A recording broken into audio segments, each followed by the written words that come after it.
देशाचे पंतप्रधान नरेंद्र मोदी यांनी काल 9 जून रोजी तिसऱ्यांदा शपथ घेतली। यामुळे एकीकडे आनंदाचे व उत्साहाचे वातावरण असतानाच लगेच आज देशवासियांसाठी एक दुःखद बातमी समोर येत आहे। दर्शनासाठी वैष्णोदेवीकडे जाणाऱ्या प्रवाशांच्या बसवर रविवारी दहशतवादी हल्ला झाला। 9 जूनला झालेल्या या हल्ल्यात 10 जण ठार झाले। रियासी जिल्ह्यातील शिवखोडी या तीर्थस्थळावरून परत येत असलेल्या बसवर रविवारी सायंकाळी 6:15 वाजता दहशतवाद्यांनी गोळीबार केला। याबद्दल लोकप्रिय मराठी गायक गायिका प्रथमेश लघाटे व मुग्धा वैशंपायन यांनीही आपला राग व्यक्त केला आहे। वैष्णोदेवी दहशतवादी हल्ला प्रकरणी सोशल मीडियावर पोस्ट शेअर करत मुग्धा व प्रथमेश यांनी राग व्यक्त केला आहे। काही दिवसांपूर्वी ऑल आयज ऑन रफाहच्या संदर्भातील एक पोस्ट सोशल मीडियावर चांगलीच व्हायरल होत होती।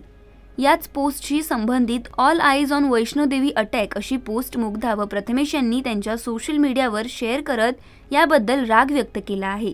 दरम्यान उत्तर प्रदेशमधील भाविकांना घेऊन ही बस शिवखोडी मंदिरापासून कटरा येथील माता वैष्णोदेवी मंदिराकडे जात होती।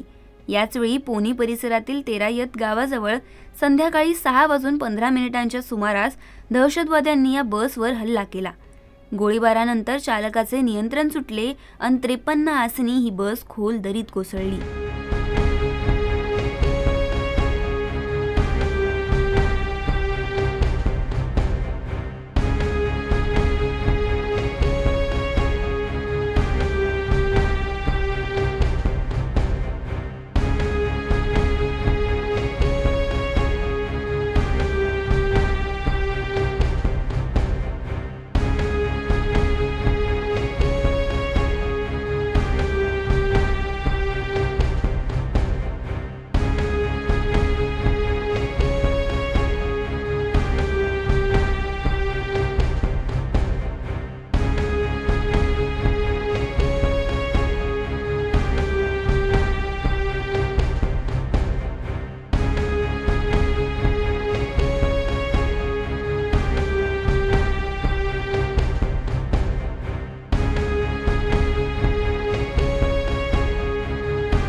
मराठी चित्रपटसृष्टीतील लेटेस्ट अपडेट्स आणि गॉसिपसाठी आमच्या चॅनेलला सबस्क्राईब करा आणि बेल आयकॉन दाबायला विसरू नका।